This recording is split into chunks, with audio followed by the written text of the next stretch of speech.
Start. Bharat ही जगातील तिसऱ्या क्रमांकाची डिजिटल व्यवहार बाजारपेठ आहे. त्यामुळे डिजिटल व्यवहार सुरक्षित करण्यासाठी रिझर्व्ह बँकेने नवे नियम जाहीर केले आहेत. त्यांच्या अंमलबजावणीसाठी बँकांनाही सुधारणा कराव्या लागणार आहेत. प्रक्रिया सहज, सोपी, तरीही फसवणूक मुक्त करण्याचा प्रयत्न याद्वारे केला जाणार आहे. हे नियम एप्रिल 2026 पासून लागू होतील.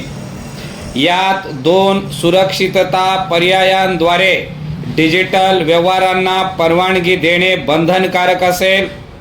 सध्या बँकांकडून एक सांकेतिक क्रमांक म्हणजेच OTP पाठवून व्यवहार पूर्ण केले जातात. आता त्यात बदल होणार आहे. त्यामुळे बँकांना OTPला इतर पर्याय द्यावे लागतील. त्यात बायोमेट्रिक मान्यतेचा वापर करावा लागेल. याचबरोबर डिजिटल उपकरणाला एका ठराविक ग्राहकाच्या खात्याशी जोडावे लागेल. आपल्या खात्याशी जोडलेल्या उपकरणावरूनच ग्राहकाला डिजिटल व्यवहार करता येतील. हे पर्याय ग्राहकांना निवडावे लागतील. परिच्छेद.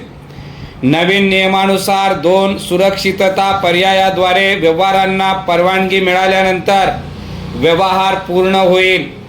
त्यात तुम्हाला माहिती असलेले सांकेतिक शब्द अथवा क्रमांक, तुमच्याकडे असलेला फोन अथवा हार्डवेअर टोकन आणि तुमच्या बोटांचे ठसे अथवा चेहऱ्याचे स्कॅन अशा 3 पर्यायांचा समावेश असेल.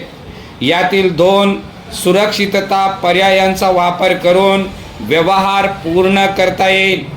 याचबरोबर या सुरक्षितता पर्यायांपैकी कशाचा वापर करावा याचे स्वातंत्र्य ग्राहकाला असेल.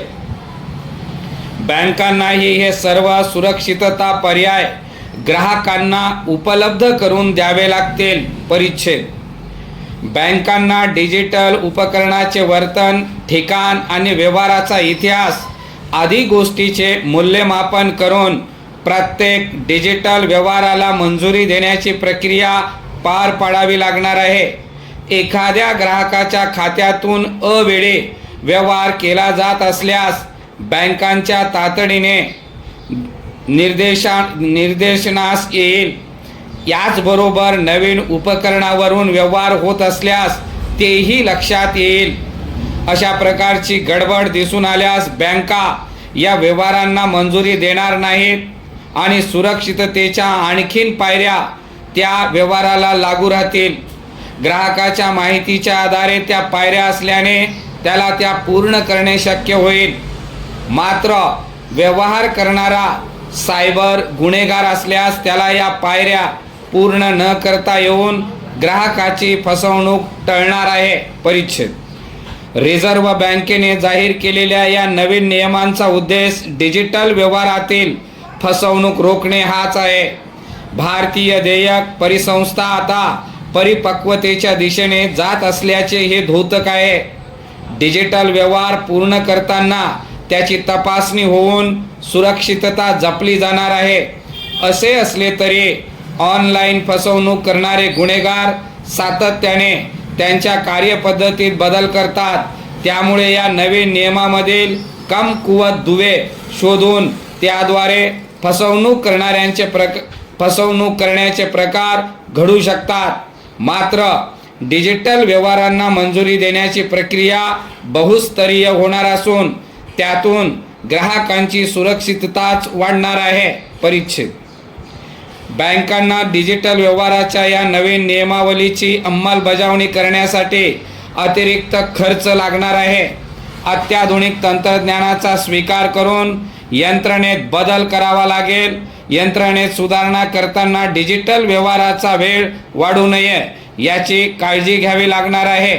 देशातील ग्रामीण भागात अजूनही स्मार्टफोनचा वापर कमी आहे. अशा ठिकाणी OTP हाच पर्याय व्यवहार करण्यासाठी योग्य आहे. त्यामुळे सरसकट OTP हा पर्याय बंद करणे व्यवहार्य ठरणार नाही.